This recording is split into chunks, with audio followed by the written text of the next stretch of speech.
Hi there, and thank you so much for your patience while on hold. You've reached Rachel at Blanket Fort Books. How can I help you today? Just kidding, this is a podcast. Welcome. Yeah. So we're all here gathered, and we're going to talk about some things. Before we get into what this podcast is actually about, I think we're going to first discuss the tea that I made to soothe our vocal cords and our souls before we start talking for a really long time. It is lemon juice and a bunch of ginger root, and it's probably spicy. I have only done this twice. It's actually a really good combo. It is delicious. Oh, I feel good. It is great. Do you feel cleansed? Cleansing water. Yes, Cleansed. I am ready to take on this podcast. Okay. So, welcome to Blanket Fort Books. This is the podcast where we discuss all forms of media. I'm Whit. You can find me on my YouTube channel at Wit and Wisdom or on Twitter at Wit and Wisdoms with an S. I am Rachel, also known as Cha-Cha to my niece and nephew. I go by both. You can follow me on Instagram at Abrams Records or Twitter at Abrams Records, also with an S. And my name is Gabe, and currently the social media platform of choice would be Twitter, I guess. And my Twitter handle is at Boardseed, BORDSEED. So we thought we would kind of just kick off this episode introducing ourselves, what we are into at the moment. This will be covering all types of media. So books, movies, TV shows, music, kind of everything that we want to talk about because it's our podcast. So, Rachel, what are you currently into? Whitney, I am currently into so many things. My main form right now would be ingesting an ungodly amount of music. I would be revisiting my love of Father John Misty. Used to really only have my exposure to him through my close friends, as Gabe here, also through the Fleet Foxes, but I just thought I really needed to get more acquainted with his solo stuff. So I've been listening a lot to that. I've also been stacking up my pile of books, but haven't yet to really attack them. They are more on my fall to-do list, and now that we're in October here, I think it's fine to tackle them. What about you, Gabe? Am I allowed to just talk shit instead? Absolutely. Okay. So there's this show on Netflix that I watched, and the premise was really intriguing, so I would just naturally had to watch it. And then once I started, I couldn't stop, as one usually does when watching a Netflix show, except I'm kind of upset. But anyway, there's this new one. It just came out. It's called Away, starring Hilary Swank. And she and a bunch of people go to Mars in the not so distant future. So the thing is the show is so expensive and so beautiful. The performances are mostly good. However, it seems like what we ended up with was a This Is Us, but in space, as we kind of get this vignette character study thing that kind of just destroys any plot that the show could possibly have, and instead we just focus on the backstories, when the only interesting thing happening is that these astronauts are acting like teenagers in high school and they're going to space. And I'm like, if these are the types of people we're entrusting to go to space, I am very concerned with that, where that funding is going, because if the stuff that goes on in that show was happening in real life, they would be back to Earth so quick. Like, that is they hate each other, and they haven't even left the moon yet in episode 1. And then the show expects me to cry. Thank you, Netflix, for the melodrama in space. And then just a bunch of weird twists and turns happen that made me roll my eyes like every episode. So I'll just stop there because I could keep going. Well, is it bad that I just thought of Lloyd in Space the entire time he was talking about that? I love Lloyd in Space. I forget what Lloyd in Space is. You hadn't seen it as a child, and I showed you the intro recently. Oh, with the green alien guy in space. Oh, I think I can picture it. Yeah, vaguely Is that familiar. what that show is that you just described? Humans, but Lloyd in space. I don't know what happens in Lloyd in Space, though. Sounds like I the think same it is. thing. I haven't seen Away, but why is it that every show that takes place in space has so much unnecessary high school drama in it? It's like you're in space. Can you please give me another example? Because I want to watch more space shows. Primarily, the example I was thinking of was The 100, if anyone has seen that show, and it was kind of trash. Oh, okay. So much unnecessary drama. Like, you have more important things to worry about. Come on. I think a lot of people, especially in the 1 hour shows or half hour shows, are a little too intimidated to get heavy. Like, I mean, like intellectually heavy. They want to keep it light. They want to keep people invested for that short period of time and then can walk away but come back after. And, you know, if you're looking like at a lot of movies, like Interstellar being one, Gravity another, there's a lot more depth into the story. Of course, it's a film, it's different, but they don't focus as much on the drama as when you're looking at like a series. They really want to keep it. Yeah, now that you mentioned it, that's a good point, because with like when you can compare a show to a movie, it's like primitive story structure, but then with a movie, it's like it has to start from the beginning and be the, you know, the actual sum of its parts by the end. And there's, unless it's like a really long movie, then there's really not a lot of room for cheap drama and plot devices. True. Very true. We are active Active. in our media. Oh, I guess. I'm starting to realize I have far too much to say. Whitney, did you already say what you were into? I didn't. Mine is on a little bit of a different note, a little more solemn, if you will. I just recently completed the docuseries I'll Be Gone in the Dark. It is based on the book by Michelle McNamara, who was the creator of a true crime blog, and it was like her life passion to catch the Golden State Killer. And tragically, she passed away before she was able to, but the Golden State Killer was caught using help from like 23andMe and DNA services, and it was absolutely incredible. It made me cry so many times. And she was married to Patton Oswalt, and I like unreasonably have the largest crush on that man. I'm not sorry. Well, you are always super into true crime. Yes, absolutely. Anything true crime, I am all about. So that's what I've been watching lately. Mm-hmm. Can I ask you guys, what is the last book that you finished? Why do I not remember? I think mine was Bellevue Square. Right. How did you like that? What was it about? I loved it. It was, See, I can't really say too much for anyone if you don't want to hear a spoiler, but to kind of give the themes, it's based on mental health a little bit, but also with someone simply grappling with reality. Like they're trying, because they think that they have found, or they've been told that they have a doppelganger.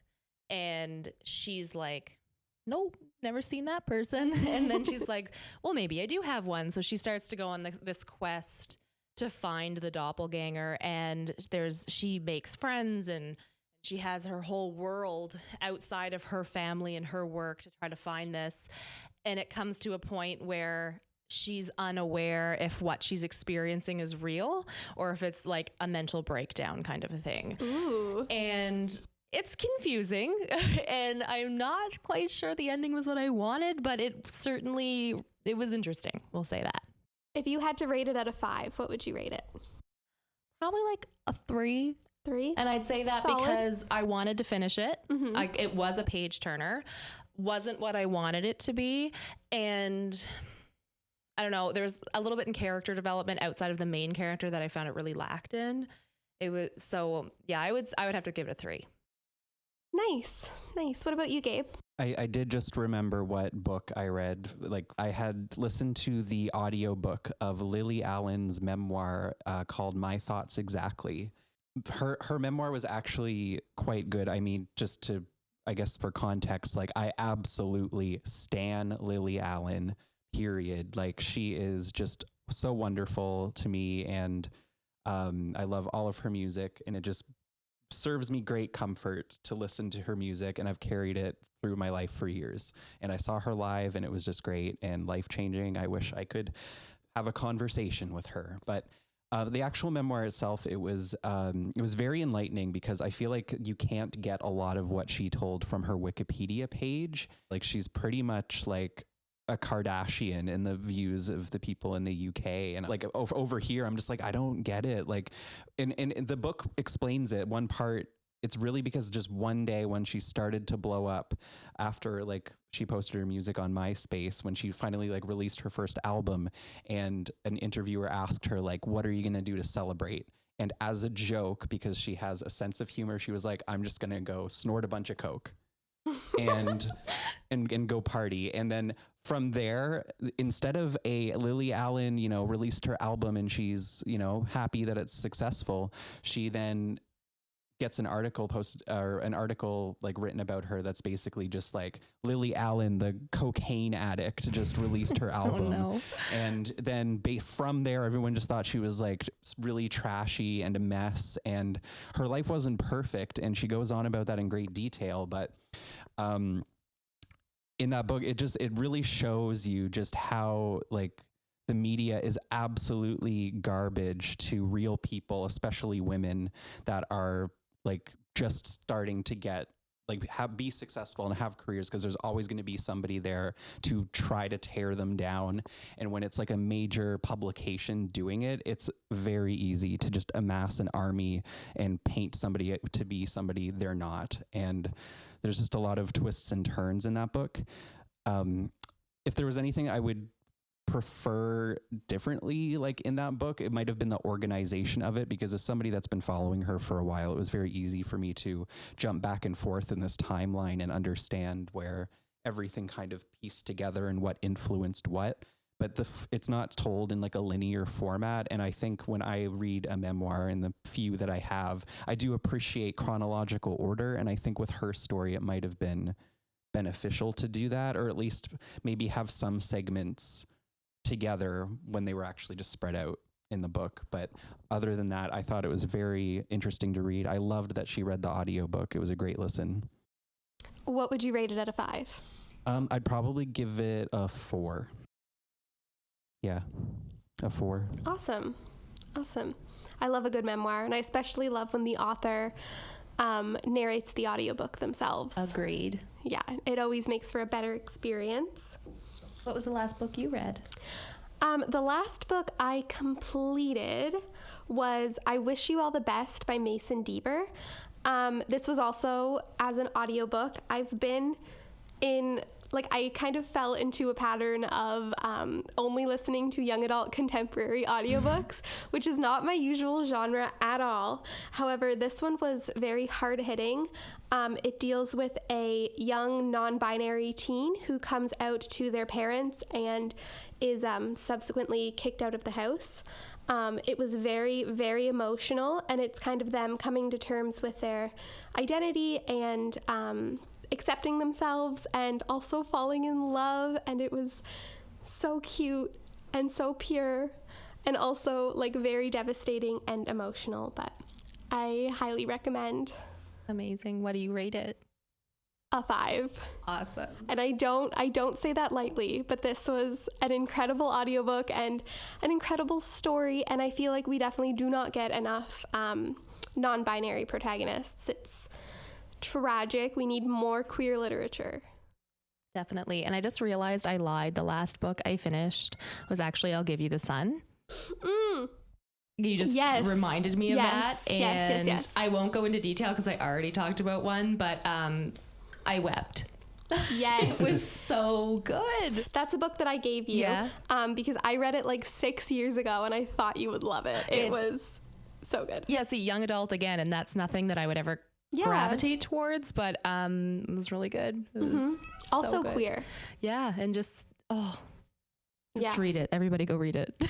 Sometimes like you just need a good young adult contemporary romance in your life. And it was funny. It was like I mean, it had its heavy bits, and a little bit of it was maybe like a little bit predictable. Yeah. But it was just wholesome and good.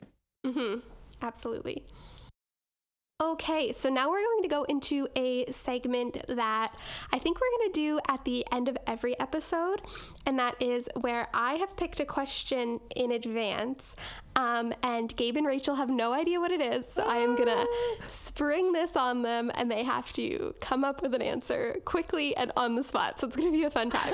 Okay. And these are all going to be very, like, kind of weirdly specific, no, like, general, like, do you like cats or dogs? Like, no. We're going to delve into some stuff. Okay, I'm ready. Okay, so my question is, what fictional character do you think is amazing in their book / series / movie, etc., but would be insufferable if you had to deal with them in mundane, everyday situations? Jack Sparrow. Oh my goodness. I'm sorry. I love Jack Sparrow. I have had a crush on him since Gabe first showed me the movies. And I love him. I would drink rum with him, but I feel like if I had to sit in a car with that man, it would wear thin. That would be awful. That is my final answer. That is a great answer and very on brand. It is. Oh, that's such a good answer.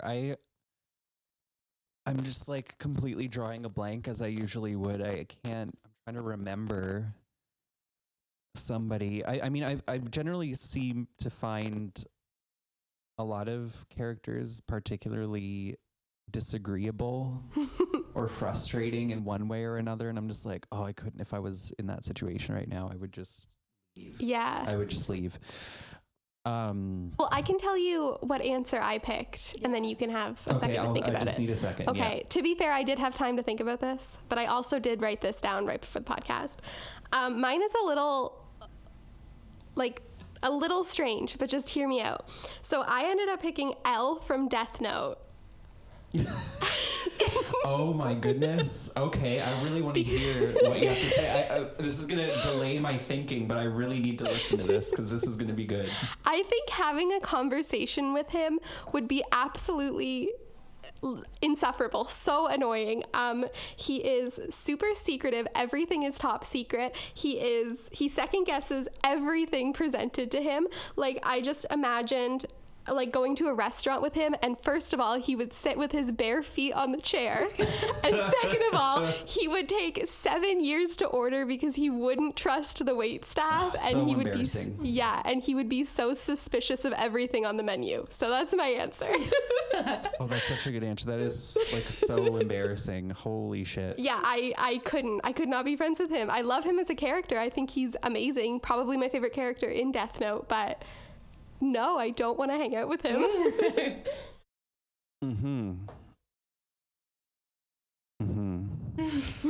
Are you thinking of everything you've ever watched and like read basically, and experienced? Because it's like, it's usually just one way or another. It's not like if I hate them in the show, I'm probably going to hate them in real life. So Yeah. if somebody, I mean, like honestly, pretty much any character I can think of that I would enjoy, I probably wouldn't get along with, to be quite honest. My first thought for something you would pick, because I haven't seen it, but I've like watched it with you, is like all of the cast from Good Girls. That did cross my mind, if I'm going to be honest with you. Yeah. So, okay, let's do Good Girls. I love all of them very much. They have very wonderful characters with redeemable qualities. If I were in the situations that they go through, of like, they just, like the catastrophes just keep piling up on them. For background, they're basically like just 3 regular mothers that are doing their best and accidentally come across a world of crime and drug trafficking, and they can't get out of it without fear that they just might get killed. I think I watched one episode on an airplane once. Oh, okay. Okay. Yeah, and I've like sat beside you when you've watched it, and I just remember that one scene in particular where she leaves like her kid's like blanket in the car and has to go get it from like the drug dealers or whatever. Yeah. Yeah. Yeah. So, the character, the one Mae Whitman character, she's there, and, she's like I guess you would call her the most immature of the 3. She's the youngest. She's the younger sister of Christina Hendricks's character, and she is just so, like, I can just imagine she would be sitting there. She'd love to hang out with me because, you know, we're probably the same, like, zodiac sign or something. But just the way that she handles her personal life among all of this, the unbearable amount of stress that she and her friends have to go through is unbelievable. So, I mean, anybody would be acting crazy in that situation. But the way that she handles her personal relationships, going back and forth with everybody and getting mad when they don't pick up her signals because she's not communicating, it's like, I do all of that too. But if she was there venting to me about this, I'd be like, you're telling me this with great detail as if I've been there as if I had been there to see it. And I know exactly what the problem is. And if I tell you the truth, you're going to be mad. And that's who she seems to be. Fun. So I think that will be my answer. That's a great answer. Perfect. So that's who we would love to not hang out with. Yes. Maybe down the line we'll talk about who we would love to hang out with. Answer's still Jack Sparrow. I mean, yeah. What about like a character that is like positioned to be like, what about a troubled character that you wish you could just like care for and fix? Dolly from Ratched. Oh. Also Edmund Tolson, and I stand by that. I have no comment. We're going to save that for later. I have so many thoughts. Little sneak peek of episode 2. Let's just think about that question and we'll come back another time and discuss it. I'm going to have like a list of people that I wish were real that I want to go hang out with. Yeah, same. I think that's a good topic for a future episode. Mm-hmm. I will say my biggest fear is meeting the actor of a beloved character, because that ruins the fact that that other character is not real, and they need to be real. Absolutely. Yeah, I can feel that. Yeah, sign of a good actor. Yeah, well, I think that's all that we had planned to talk about today. I hope you guys liked it. Yeah, this was our first episode, and I'm so happy to be starting this journey, this spiritual awakening Oh, yes. of Blanket Fort Books. That's our song. Everybody repeat your clout before we go. So you can subscribe to my YouTube channel where I talk about books, and it's a chaotic fun time at Whit and Wisdom, and my Twitter at Whit and Wisdoms. There's an S on there. And if you want to hit up Rachel, which is me, you can find me at Abrams Records. I will spell that because it is a confusing last name, apparently. So it would be ABRAMS Records, RECORDS. And that's on Twitter and Instagram. And this is Gabe, and you can follow me on Twitter at Boardseed. That is just birdseed, but with an O. And you can also follow the official podcast Twitter at Blanket Fort? Blanket Fort Book, I think. We just made it. Yeah, I think it's Blanket Fort Book. Okay, I think it cut off the S when I tried to add it. I think it was too long. But anyway, everything will be linked in the description of the video. And certainly hit us up with any suggestions or any questions, anything you would like to hear us discuss. And we will talk to you next week. Farewell. bye. Bye.